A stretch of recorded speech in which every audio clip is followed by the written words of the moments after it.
पलायन कर दिया। और यहाँ गवर्नमेंट को या किसी बड़े लोगों को कोस रहे हैं कि देखो जी गढ़वाल तो पलायन चला गया।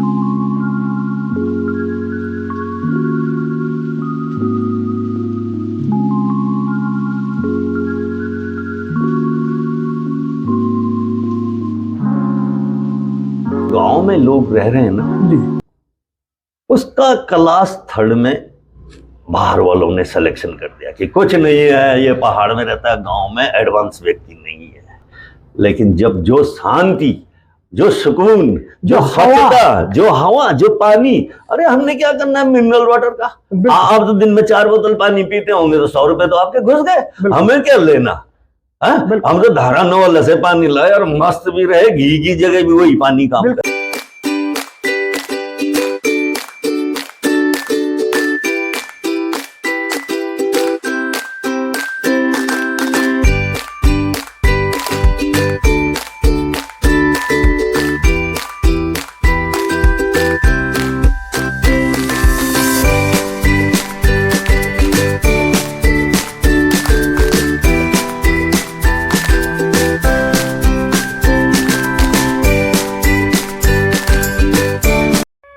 नमस्कार, हिमालयन डिस्कवर के मनोज इस्टवाल टॉक शो में आपका स्वागत है। मैं हूं मनोज इस्टवाल। इस बार मेरे साथ जो शख्सियत बैठी है MI टॉक शो में, उनका परिचय तो उनके कार्यों से होता है। जिस तरीके से उन्होंने रिवर्स माइग्रेशन की एक परिभाषा उस पौड़ी डिस्ट्रिक्ट में लाकर खड़ी की है जहां से उत्तराखंड का सबसे ज़्यादा पलायन हुआ है।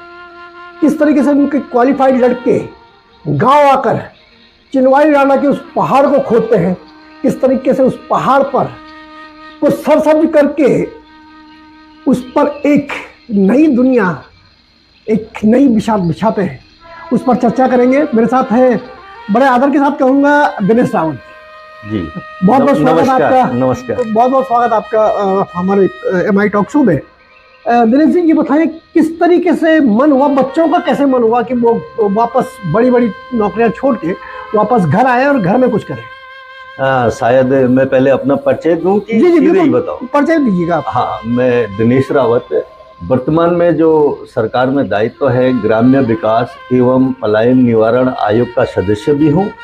और जो आपने अभी पूछा कि रिवर्स पलायन आपके बच्चों ने कैसे किया, और बच्चों ने नहीं, इनके साथ इस उम्र के युवाओं ने सैकड़ों की संख्या में उस क्षेत्र में रिवर्स पलायन किया है।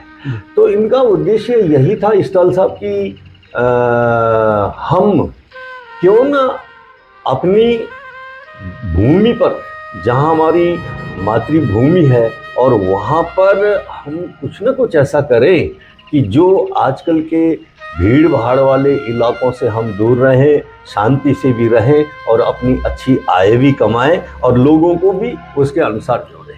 तो शुरू में तो थोड़ा मेरा मन भी ये हुआ कि भाई आजकल तो शायद ये बच्चे ऐसा विचार बना रहे हैं कि धारा के विपरीत चल रहे हैं जी। और बड़ा टेंशन भी हुआ। धारा का विपरीत मतलब हमारे समाज की धारा जो बह रही है वो पलायन की बह रही है, शहरीकरण की तरफ भाग रही है। लेकिन उसके जस्ट अपोजिट उल्टा चलना एक जटिल काम तो था। लेकिन निश्चित है कि जो स्टेप इन्होंने उठाया, बच्चों ने उठाया, और जो मैंने उस समय न चाहते हुए भी मन को दबा के यस कर दिया कि चलिए आप कोई नया काम ढूंढिए। पुरानों की जमीन पड़ी हुई है, 40 और 50 साल से बंजर पड़ी है, झाड़ी झंकार और वो है, मेहनत बहुत करनी पड़ेगी। तो इन्होंने किया। और मैं कहूँगा इस्टवाल जी कि आज मैं ये कह रहा हूँ कि जो ये अभियान था, the new vision self employment group इन्होंने बनाया था, बंजर से आबाद की ओर रिवर्स पलायन अभियान, शुद्ध जैविक उत्पादन। इसके तहत विभिन्न प्रकार की बागवानी, और बागवानी में मैं सोचता हूँ कि इस समय पूरा हमारा ग्रुप 10,000 के आंकड़े को पार कर चुका है फल उत्पादन में। और उसमें इन्होंने चयनित किया कि जो यहाँ वास्तव में एक समस्या भी है कि बंदरों की, जंगली जानवरों की, पशु पक्षियों की, तो उसके ठीक तुलनात्मक दृष्टि से जो उसको फसल को नुकसान पहुंचाते हैं उसके विपरीत फसलों का उत्पादन किया। आपने ऐसी जगह पे उसको जो आपकी घेरबाड़ हुई है जहाँ चारों तरफ से वन्य जीवों का आने का खतरा बना रहता है, जी सबसे ज्यादा नुकसान सुअर पहुंचाता है। जी जी बंदर तो तब भी ये है कि दिन में आए, लेकिन सुअर तो रात को आते हैं। जी जी और पूरा ये आकलन है, जहाँ भी जाता हूँ पहाड़ों में, जी गढ़वाल के जितने गांव में जाओ, भाई ये बंजर क्यों छोड़े हैं, वो कहते हैं साहब जंगली जानवरों में परेशान करता है। फिर भी आप और आपके बच्चों ने ये चैलेंज कैसे स्वीकार किया कि इस पर इसके उलट आप क्या कहते हैं काम करें? मैं कहूँगा रिवर्स पलायन के लिए और हमारी देवभूमि को पुनः, वही पुराने लोग तो परिवार में मैं सोचता हूँ कि 8 और 10 बच्चे से कम किसी के नहीं होते थे, और वो भी भाई भाई संयुक्त रहते थे। एक एक परिवार में 100 तक की भी संख्या हमने खुद देखी है।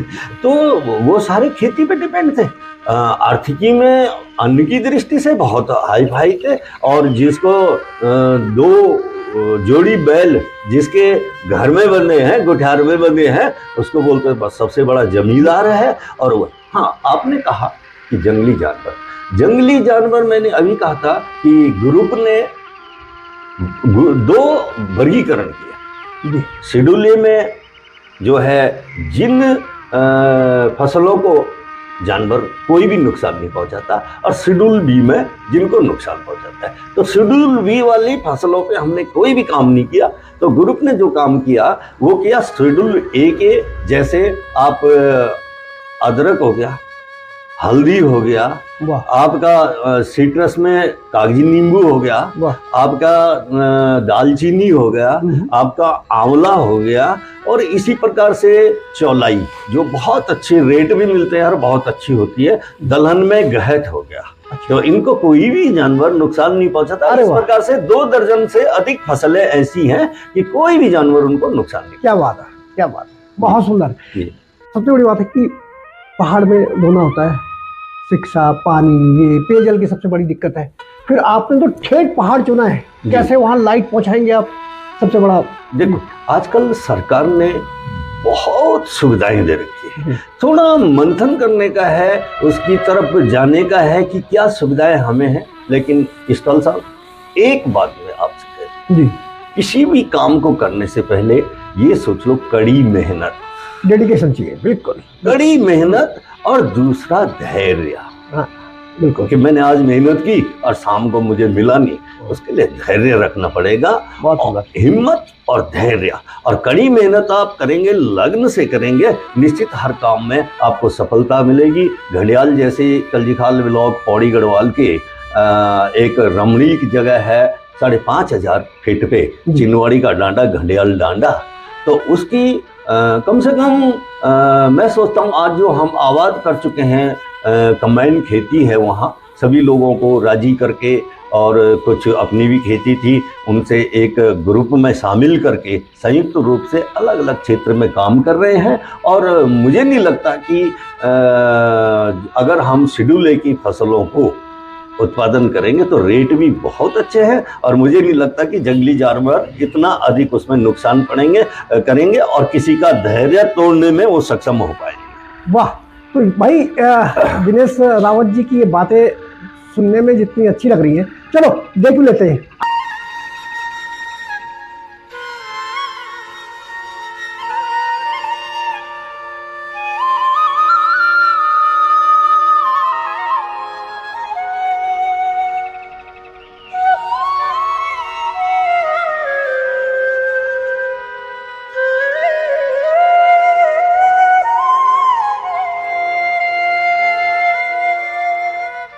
ग्राम्य विकास एवं पलायन आयोग उत्तराखंड के दिए जा रहे प्रेरणादायी सुझावों पर अमल करते हुए जनपद पौड़ी गढ़वाल से मात्र 27 किलोमीटर की दूरी पर अवस्थित विकास खंड कलजी खाल के घंडियाल गांव में लौटे शिक्षित बेरोजगार प्रवासियों द्वारा सालों से बंजर पड़ी लगभग 20 हेक्टेयर भूमि को उपजाऊ बनाते हुए राज्य में अनोखा रिकॉर्ड बनाया है।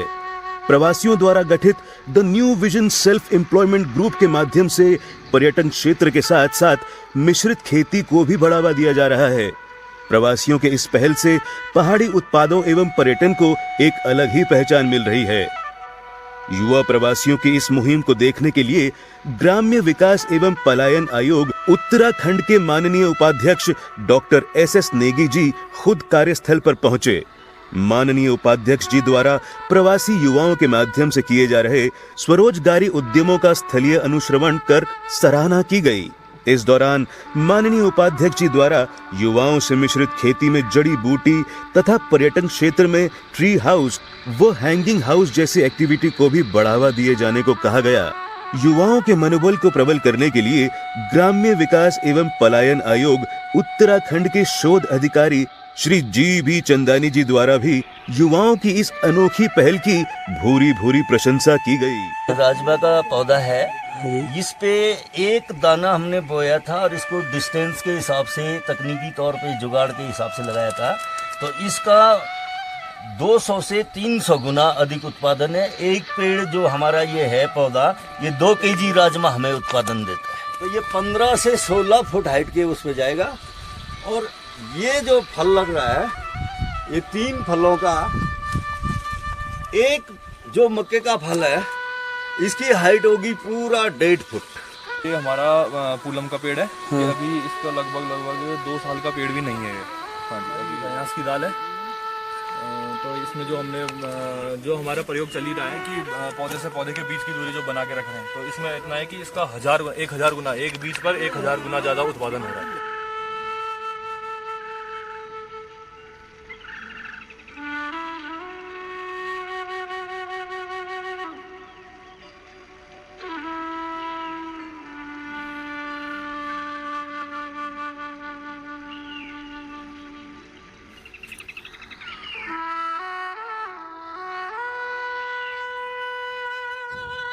रावत जी, जी क्या क्या काम है जो आप उस भयंकर और बहुत खूबसूरत डांडा में करने जा रहे हैं? क्या आप वहाँ पर्यटन के लिए बसासत का कुछ नहीं कर रहे हैं? क्या आप साइकिल राइडिंग का या फिर मोटरसाइकिल राइडिंग का कुछ ऐसा बनाइए ना जो पर्यटक आके खींचे उधर।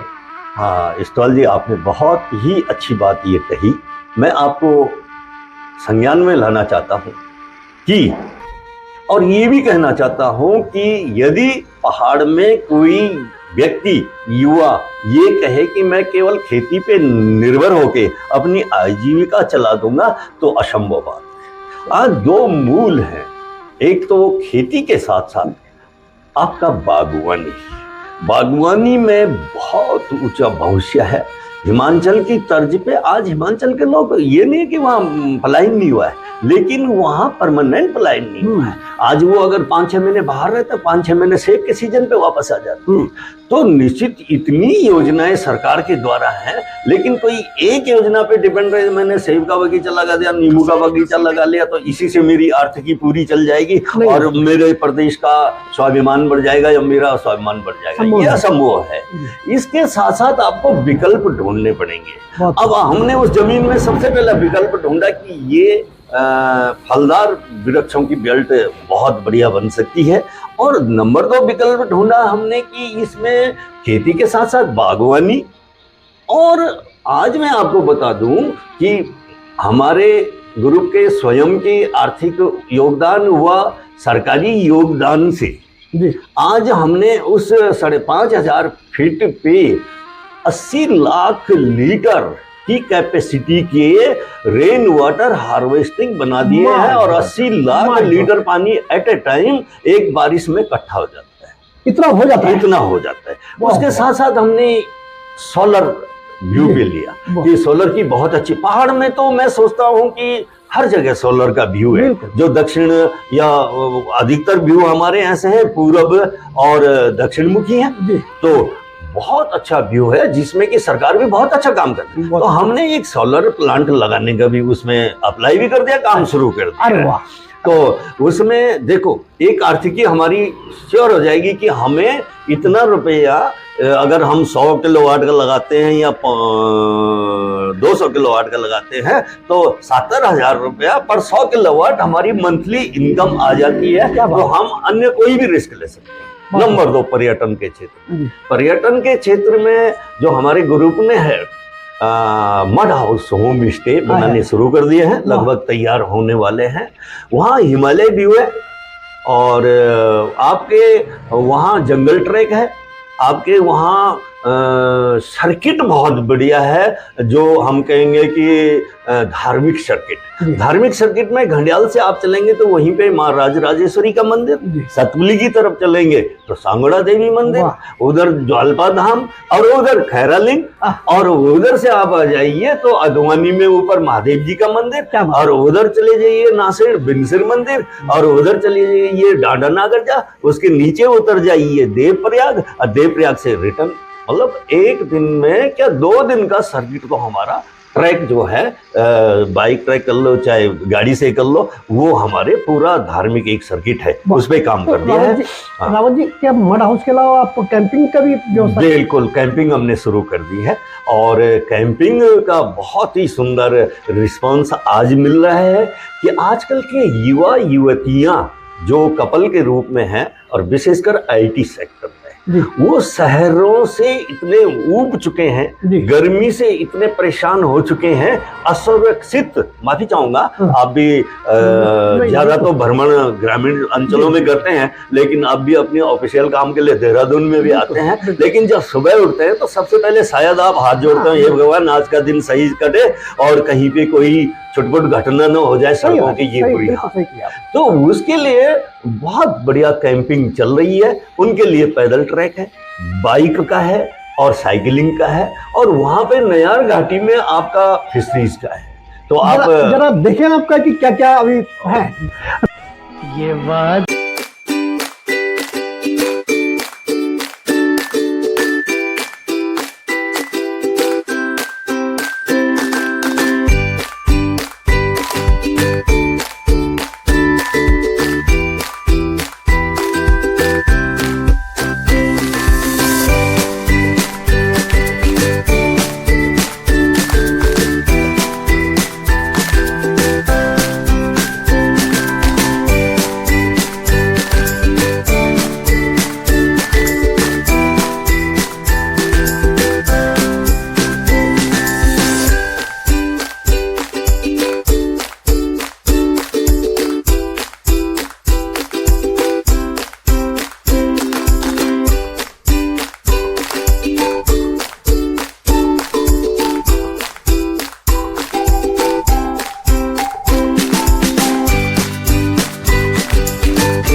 रावत जी, कृषि बागवानी पे क्या कुछ हो रहा है आपके इधर?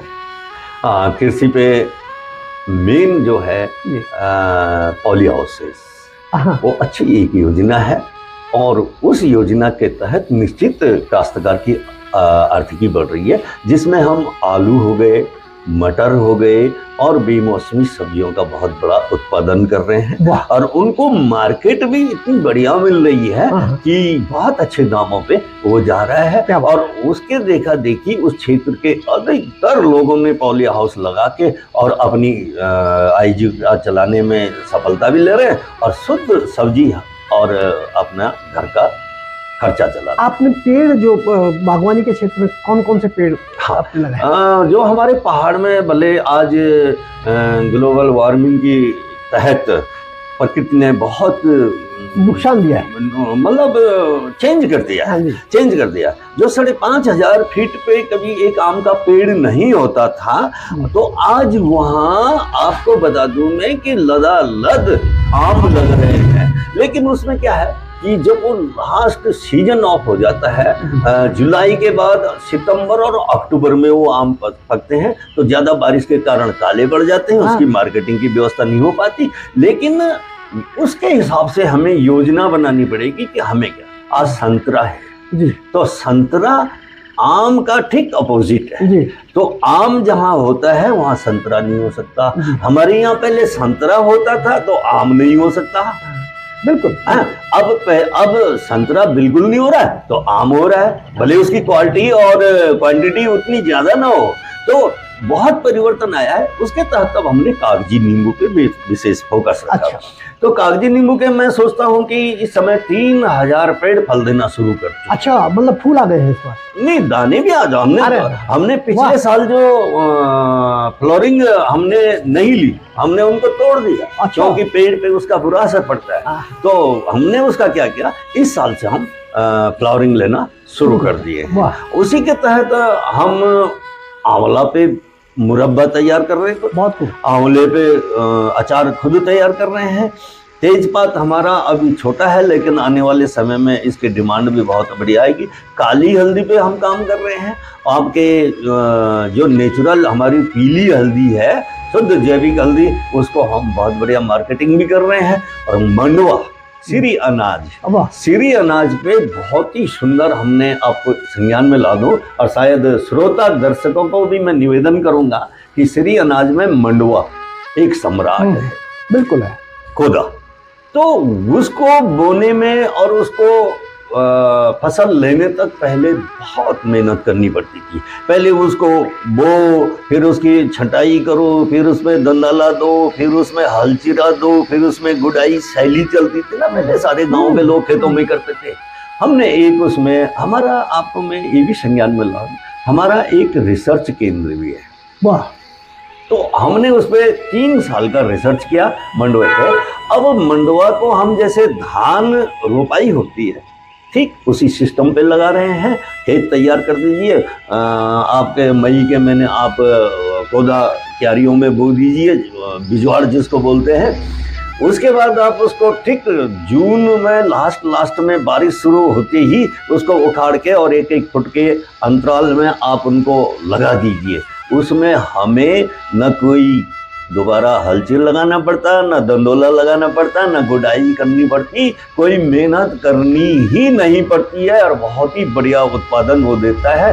आज मैं कहूँगा कि मेरा लोगों से या काश्तकार भाइयों से या बड़े विद्वान आप जैसे विद्वानों से एक ही निवेदन ये रहेगा कि यदि आपको मार्केटिंग बढ़ानी है कि आपका खरीदार आपके घर में आ जाए, आपके गांव में आ जाए, आपको कहीं भटकना ना पड़े, मंडियों को तरफ ना झांकना पड़े, तो सरकार तो इस पे काम कर ही रही है। आप लोग बुद्धिजीवी लोगों को भी मैं कहूँगा कि लोगों प्रोत्साहन ये मिलना चाहिए कि एक बहुत बड़े क्षेत्र में एक क्लस्टर के रूप में काम करें। मतलब कि पूरी घाटी में सीट्रस बहुत बढ़िया होता है, नींबू बहुत, पूरी घाटी में वो उग जाता है। वाह।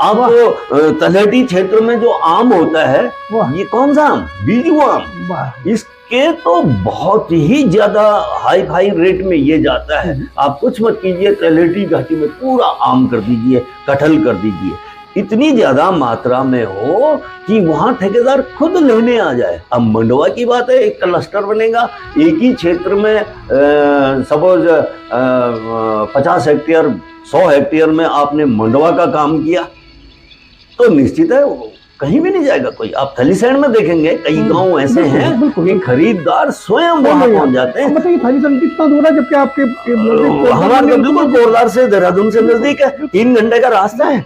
तो मैं यही कहूंगा क्लस्टर के रूप में काम करें, हिम्मत ना हारे, रिस्क ले, वो बोलते हैं ना नो रिस्क नो गेन, और सबसे तसल्ली रखें। दिनेश भाई के पास तो खजाना है, और वास्तव में जिस तरीके से उन्होंने इम्प्लीमेंट किया है स्वयं जाके और अपने बेटों से भी करवाया सारा कुछ, पलायन की बहुत बड़ी चर्चाएं महानगरों में हो। हाँ बिल्कुल बिल्कुल। और ये महानगरों में रिवर्स माइग्रेशन को लेके सर फुटबल होता है कि हमने ये कर दिया वो कर दिया, लेकिन ग्राउंड जीरो पे जो रिवर्स माइग्रेशन की परिभाषा है उस पर जरा मुझे तो आपकी बात पे थोड़ा सा मुस्कुराहट भी आ रही है, माफी चाहता हूँ कि पलायन पे गोष्ठियां कहाँ होती हैं। बिल्कुल सही। चंडीगढ़, दिल्ली, जहाँ जहाँ हमारे भाई लोग हैं उनकी सभाएं हैं, गढ़वाल सभा, आपका कुमाऊं सभा, देहरादून, गोष्ठियां वहां हो रही हैं। दुख वहां होता है बहुत ज्यादा। दुख किनको हो रहा है, जो खुद दुख के द्योतक है। बिल्कुल समझ रहे हैं आप? हाँ। कि हमने खुद पलायन कर दिया और यहाँ गवर्नमेंट को या किसी बड़े लोगों को कोस रहे हैं कि देखो जी गढ़वाल तो पलायन चला गया, सारा खाली हो गया, सारा ये हो गया। अरे भाई अगर ये गोष्ठियां करनी है ना तो आप हिम्मत कीजिए, चंडीगढ़ से, दिल्ली से या बाहरी शहर देहरादून से ये गोष्ठियां अपने घर गांव में कीजिए। आप तो सक्षम है खर्चा करने में। ये गोष्ठियां जब गांव में होंगी और आपका गांव में आना जाना रहेगा, आप एक एक 2-2 कमरे अपने गांव में लगाइए।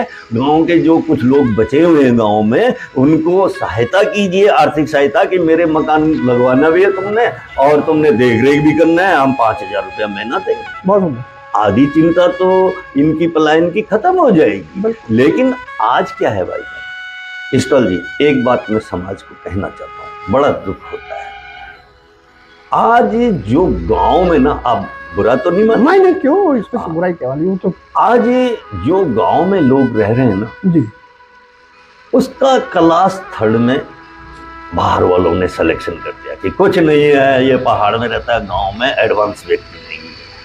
लेकिन जब जो शांति, जो सुकून, जो स्वच्छता, जो हवा, जो पानी, अरे हमने क्या करना है मिनरल वाटर का?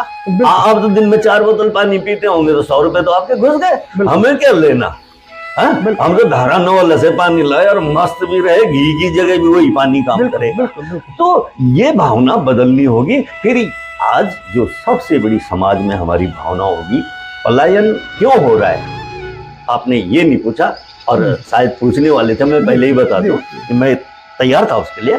पलायन के कारण क्या है? पलायन 2 प्रकार के। एक तो आवश्यक लाभ, जो आवश्यक पलायन है, आपका ऑफिस यहाँ पे है देहरादून में, लेकिन आपको अपने गृह क्षेत्र से तो ये काम हो नहीं सकते।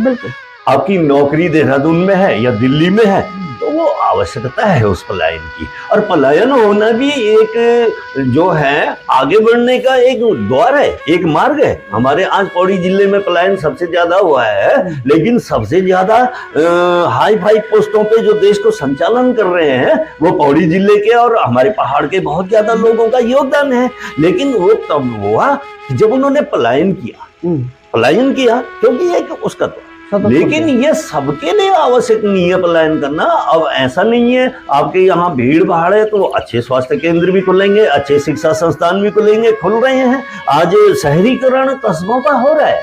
आप सतुली कस्बा देख लीजिए, कहीं जगह नहीं है। आप छोटा मोटा तो क्या पार्टीसेंट कस्बे में चले जाइए, जमीन नहीं है। आप इधर घंडियाल में आ जाइए, ऐसे ही मैं उदाहरण दे रहा हूँ, कल्जीखाल में आ जाइए। तो गाँव से वो परमानेंट पलायन नहीं, गांव से वो आ रहे हैं अपने नजदीक शिक्षा संस्थान में, सामुदायिक स्वास्थ्य केंद्र में। लेकिन दुख वहां पे होता है कि जब एक व्यक्ति जॉब लगने से पहले ही तैयारी रखता है, वो जॉब की तैयारी भी कर रहा है, कंपटीशन की तैयारी भी कर रहा है, लेकिन साथ में उसके सपने हैं कि यदि मैं नौकरी ज्वाइन मेरी हो गई, निकाल लिया मैंने नौकरी को, तो उसमें सबसे पहले सोचता है कि यार देहरादून में कहाँ पे मैं प्लॉट ले लूं, कोरदार में कहाँ पे प्लॉट ले लूं, और मेरे जो बच्चे हैं उनको शिफ्ट करने के लिए मुझे क्या व्यवस्था। चलिए तो वहां चली गई। चलिए मैं आपकी बात मान लेता हूँ। जी आपके दोनों बेटे आए, जी।